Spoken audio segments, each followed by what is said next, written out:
घोराही सिमेन्टले बिहिबार अर्थात् जेठ 32 गतेदेखि सर्वसाधारण अर्थात् जनरल पब्लिकहरूको लागि आइपिओ निष्कासन तथा बिक्री खुल्ला गरिरहेको छ। यस कम्पनीले प्रिमियम मूल्यमा आइपिओ बिक्री खुल्ला गरेको हुनाले यस कम्पनीको आइपिओ भर्ने कि नभर्ने, यस कम्पनीको आइपिओ भर्दा फाइदा होला कि नहोला, दोस्रो बजारमा कतिसम्म यस कम्पनीको सेयर मूल्य पुग्न सक्छ र यसको ओपनिङ प्राइस रेन्ज कति रहेको छ, कम्पनीको बोनस सेयर दिन सक्ने क्षमता कति रहेको छ र बोनस सेयर देला कि नदेला, यिनै विषयलाई लिएर हजुर अल्मलिनु भएको छ र अहिलेसम्म आवेदन दिनुभएको छैन भने आजको यो भिडियो हजुरकै लागि रहेको छ। त्यस कारणले गर्दा भिडियोलाई कहीँ कतै स्किप नगरिकन अन्तिमसम्म हेर्ने प्रयास गरिदिनु होला। सबैभन्दा पहिले हामी प्रिमियम भनेको के हो र प्रिमियममा कस्ता कम्पनीहरूले आइपिओ निष्कासन गर्न पाउँछन् त भन्ने विषयको बारेमा सामान्य चर्चा गरौँ। प्रिमियममा आइपिओ निष्कासन गर्ने भन्ने बित्तिकै सबै कम्पनीहरूले प्रिमियममा आइपिओ निष्कासन गर्न पाउँदैनन्। खास गरी कम्पनीको फन्डामेन्टल अथवा कम्पनीको वित्तीय अवस्था राम्रो भएका कम्पनीहरूले मात्रै प्रिमियममा आइपिओ निष्कासन गर्न पाउने व्यवस्था रहेको छ। प्रिमियममा आइपिओ निष्कासन गर्नको लागि कम्पनीहरूलाई केही मापदण्ड पुरा गर्नुपर्ने हुन्छ, जसमध्ये पहिलो कुरा भनेको चाहिँ कम्पनीको नेटवर्थ पर सेयर पेड अप क्यापिटल पर सेयर भन्दा चाहिँ धेरै हुनुपर्ने हुन्छ।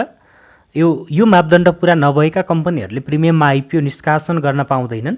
अर्को कुरा भनेको कम्पनी 3 वर्षसम्म लगातार प्रफिटमा रहनुपर्ने हुन्छ अथवा 3 आर्थिक वर्षको अडिटेड रिपोर्ट अनुसार चाहिँ कम्पनी राम्रो प्रफिटमा रहेको हुनुपर्छ। अनि त्यसैगरी एभरेजभन्दा माथिको रेटिङ पाएको हुनुपर्छ। यो 3वटा विषय चाहिँ पुरा गरेका कम्पनीहरूले मात्रै प्रिमियममा आइपिओ निष्कासन गर्न पाउने व्यवस्था रहेको हुन्छ र यसरी 3वटै मापदण्डहरू पुरा गरेर आएको हुनाले यो घोराही सिमेन्टको पनि हामीले वित्तीय अवस्था राम्रै नै भएको भनेर बुझ्नुपर्ने हुन्छ। र अब हामी कम्पनीको परिचयतर्फ लागौँ। Ghorahi cement industry limited company ऐन 2063 अन्तर्गत स्थापना भएको कम्पनी हो। यस कम्पनीको रजिस्टर कार्यालय काठमाडौँ जिल्ला काठमाडौँ महानगरपालिका वडा नम्बर 28 त्रिवेणी कम्प्लेक्समा रहेको छ भने कर्पोरेट कार्यालय ट्रेड टावर थापाथलीमा रहेको छ। यस कम्पनीको उद्योग स्थान दाङ जिल्ला घोराही उपमहानगरपालिका वडा नम्बर 4 घोराहीमा रहेको छ भने घोराही सिमेन्ट 2064 साल साउन 21 गते प्रालीको रूपमा दर्ता भएकोमा पछि 2077 साल फागुनको 23 गते कम्पनी रजिस्टरको कार्यालयमा पब्लिक लिमिटेड कम्पनीको रूपमा परिणत भएको थियो। अब हामी आइपिओ डिटेल्सको बारेमा केही चर्चा गरौँ। यो घोराही सिमेन्ट इन्डस्ट्री लिमिटेडले 435 रुपियाँ प्रिमियममा आइपिओ निष्कासन तथा बिक्री खुल्ला गरिरहेको छ। यस कम्पनीले 2080 2 महिना 32 देखि 2080 3 महिना 4 गतेसम्म अर्थात् जेठको 32 गतेदेखि असारको 4 गतेसम्म आइपिओ निष्कासन तथा बिक्री खुल्ला गरिरहेको हो। अनि यस कम्पनीले 69,11,670 किता आइपिओ निष्कासन तथा बिक्री खुल्ला गरिरहेको छ भने यस कम्पनीको आइपिओ निष्कासन तथा बिक्री प्रबन्धकको रूपमा हिमालयन क्यापिटल लिमिटेड रहेको छ। आइपिओ निष्कासन गरिसकेपछि यस कम्पनीमा प्रोमोटरको हिस्सा 80% रहनेछ भने जनरल पब्लिक र यस कम्पनीका कर्मचारी अनि आयोजना प्रभावित क्षेत्रका बासिन्दाहरूको हकमा जम्मा 20% सेयर स्वामित्व रहनेछ। कम्पनीले प्राप्त गरेको रेटिङ हेर्ने हो भने केयर नेपालले यो घोराही सिमेन्टलाई केयर एनपी BBB- रेटिङ प्रदान गरेको छ। अनि यसले कम्पनीको वित्तीय दायित्व पुरा गर्ने क्षमतामा मध्यम जोखिम रहेको सङ्केत गर्ने गर्दछ भने केयर नेपालले 2022 जुलाई 22 गते यो रेटिङ दिएको थियो अनि यो रेटिङ सन् 2023 जुलाई 13 गतेसम्म बहाल रहनेछ। अब हामी चर्चा गरौँ कम्पनीको पुँजी संरचना र वित्तीय प्रक्षेपण कस्तो रहेको छ त भन्ने विषयको बारेमा। यो घोराही सिमेन्ट इन्डस्ट्रीको अधिकृत पुँजी 6 अर्ब 80 करोड रुपियाँ रहेको छ। यस कम्पनीको जारी पुँजी 3 अर्ब 97 करोड 19 लाख 600 रुपियाँ रहेको छ।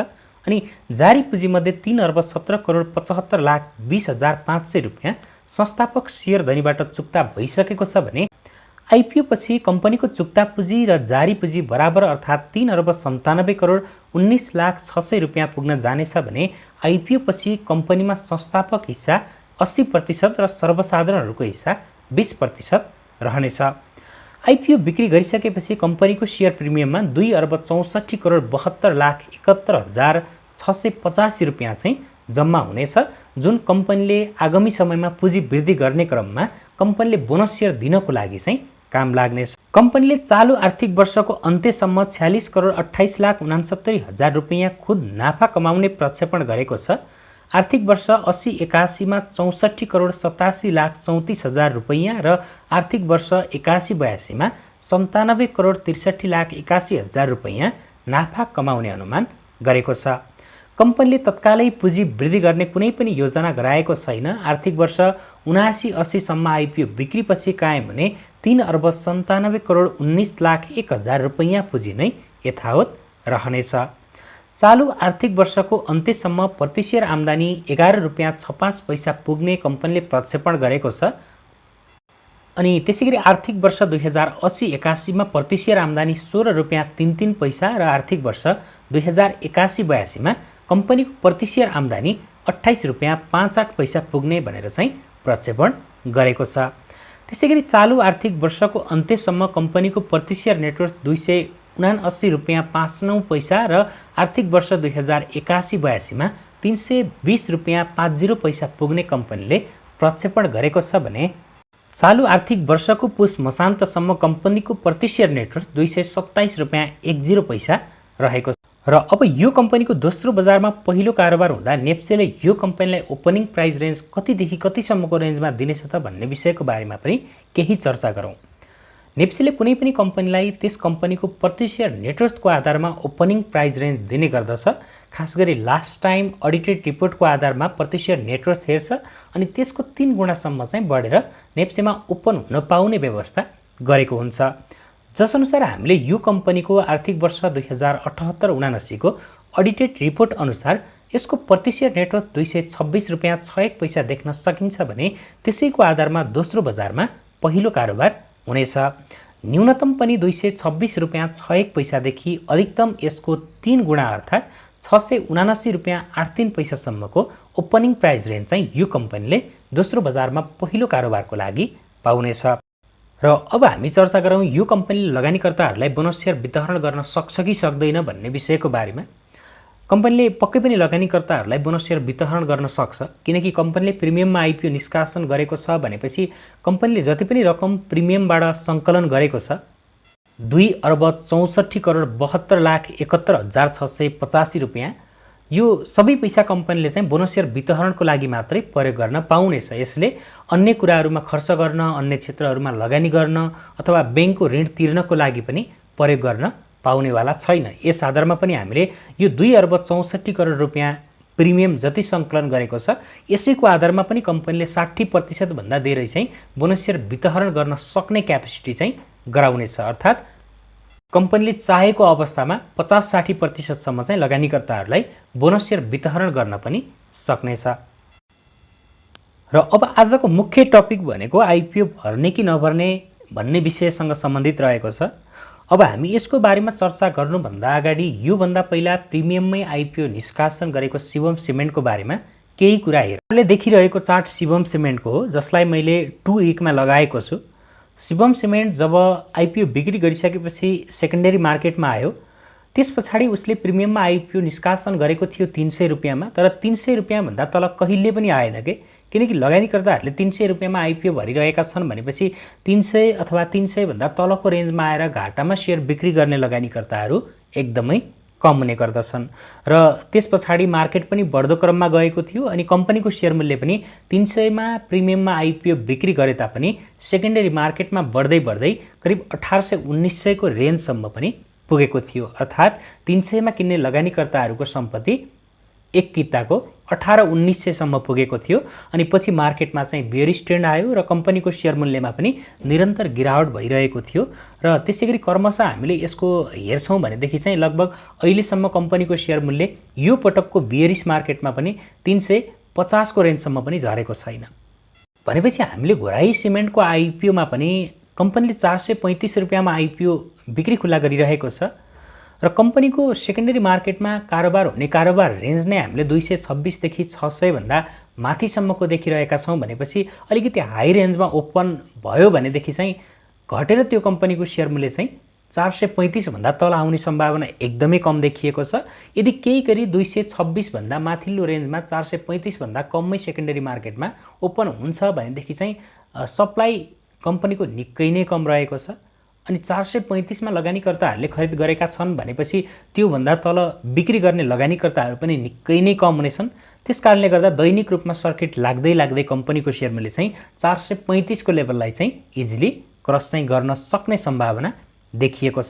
र अर्को बुझ्नुपर्ने कुरा के रहेको छ भने शिवम सिमेन्टको अहिलेको सेयर मूल्य 525 रुपैयाँ रहेको छ र अनि शिवम सिमेन्टको लक इन पिरियड पनि हटिसकेको छ, अर्थात् त्यसका कम्पनीका कर्मचारीले पनि सेयर बिक्री गर्न पाइरहेका छन्, आयोजना प्रभावितले पनि बिक्री गर्न पाइरहेका छन्, अनि त्यसैगरी त्यस कम्पनीका प्रोमोटरहरूले पनि सेयर बिक्री गर्न पाइरहेका छन्। यो सबै सेलिङ प्रेसर सहँदा पनि शिवम सिमेन्टको सेयर मूल्य अहिलेको अवस्थामा पनि हामीले 525 रुपैयाँमा देखिरहेका छौँ भनेपछि घोराई सिमेन्टको आइपिओ हामीले 435 को रेन्जमा भर्दै गर्दा मेरो विचारमा चाहिँ त्यस्तो धेरै रिस्क हुन्छ जस्तो चाहिँ म आफूलाई लागेको छैन। र अनि अर्को कुरा भनेको चाहिँ कम्पनीको फन्डामेन्टल त एउटा छँदैछ, कम्पनीको फन्डामेन्टल पनि त्यस्तो धेरै नराम्रो होइन। कुनै क्वार्टरमा कम्पनीको फन्डामेन्टल नराम्रो देखियो भन्नुको मतलब कम्पनीले सबै क्वार्टरमा ओभरअल कम्पनीले कुनै आर्थिक वर्षमा नै नराम्रोसँग गुजारिरहेको हुन्छ भन्ने पनि होइन। त्यसकारणले गर्दा हामीले कुनै एउटा क्वार्टरको रिपोर्ट हेरेर पनि जज गर्नु हुँदैन। र अर्को एउटा महत्त्वपूर्ण कुरा के हो भने स्टक मार्केटमा हामीले जहिले पनि सप्लाई र डिमान्डलाई चाहिँ महत्त्वपूर्ण तरिकाले बुझ्नुपर्ने हुन्छ। कुनै पनि कम्पनीमा सप्लाई बढी छ र त्यस कम्पनीको फन्डामेन्टल राम्रो छ भने त्यो कम्पनीको सेयर मूल्य सोचे अनुसार चाहिँ नजान सक्छ, नबढ्न सक्छ। जस्तो कि हामीले उदाहरणको लागि कमर्सियल ब्याङ्कलाई हेर्न सकिन्छ। तर हामीले फन्डामेन्टल नै विक भएका हाइड्रो पावर कम्पनीहरू जसको सेयर मूल्य 400-500 को रेन्जमा देखिरहेका हुन्छौँ भनेपछि सबै कुरामा फन्डामेन्टल पनि होइन र त्यसमा पनि फन्डामेन्टल पनि आगामी समयमा राम्रो गर्न सक्ने र त्यसमा पनि लो क्याप सिमेन्ट कम्पनी भएको हुनाले जहाँसम्म यस कम्पनीको आइपिओमा चाहिँ तपाईहरुले आवेदन दिन सक्नुहुन्छ र आवेदन दिइसकेपछि हाम्रो रणनीति के हुनेछ भने अब यो कम्पनीको चाहिँ ओपनिङ प्राइस रेन्ज 226 देखि 600 सम्मको रहेको छ। कम्पनीको शेयर मूल्य 600 हाराहारीको रेन्जमा पुगिसकेपछि तपाईहरुले के गर्न सक्नुहुन्छ त प्रॉफिट बुक गर्न सक्नुहुन्छ, जहाँसम्म म्याक्सिमम रेन्जमा यस कम्पनीको सेकेन्डरी मार्केटमा कारोबार हुनेछ र सेकेन्डरी मार्केटमा हामीले 435 रुपैयाँमा यसको आइपिओ भरिरहेका छौं भनेपछि लगभग 500-600 को रेन्जमा चाहिँ तपाईहरुले के गर्न सक्नुहुन्छ त आफ्नो प्रॉफिटलाई अथवा आफूले पारेको आइपिओलाई चाहिँ बिक्री गर्न सक्नुहुन्छ। अब धेरै लगानीकर्ताहरूको प्रश्न सेकेन्डरी मार्केटमा यस कम्पनीको शेयर मूल्य कतिसम्म पुग्ला त भन्ने प्रश्न रहेको हुन्छ, किनकि प्रिमियममा आइपिओ निष्कासन गरेको छ हामीले 435 रुपैयाँमा यस कम्पनीको शेयर भरिरहेका छौं भनेपछि कतिसम्म शेयर मूल्य पुग्न सक्छ, कति फाइदा हुन्छ भन्ने त्यो प्रश्न गर्नु एकदमै स्वाभाविक पनि रहेको हुन्छ।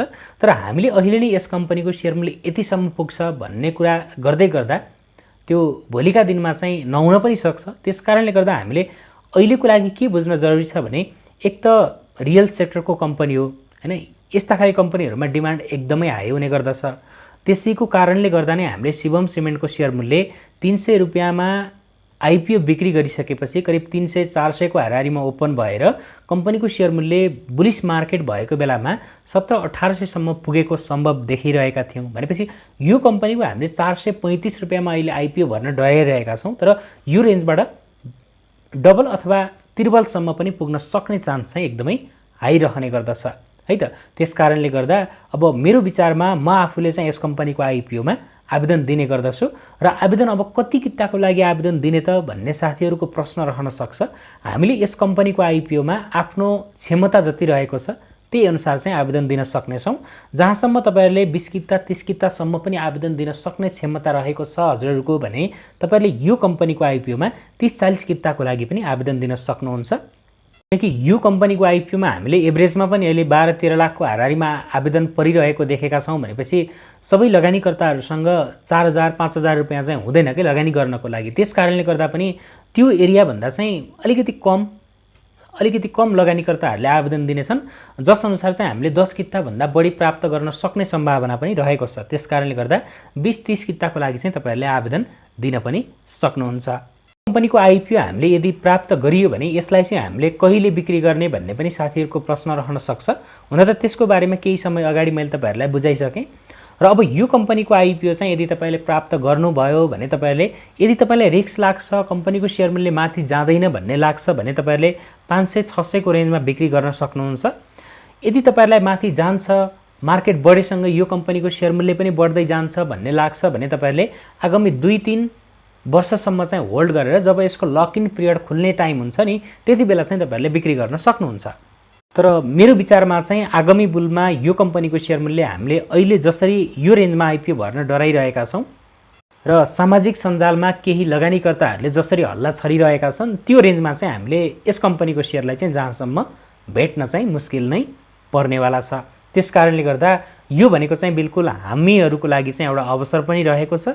त्यसकारणले गर्दा चाहिँ तपाईहरुले अध्ययन गरेर बुझेर चाहिँ लगानी गर्न सक्नुहुन्छ र म आफूले चाहिँ यस कम्पनीको आइपिओमा 20 अथवा 30 किताको लागि चाहिँ आवेदन दिने सोच गराएको छु र हजुरहरूले आवेदन दिनुहुन्छ कि हुँदैन कमेन्टमा बताउन नभुल्नुहोला। धन्यवाद।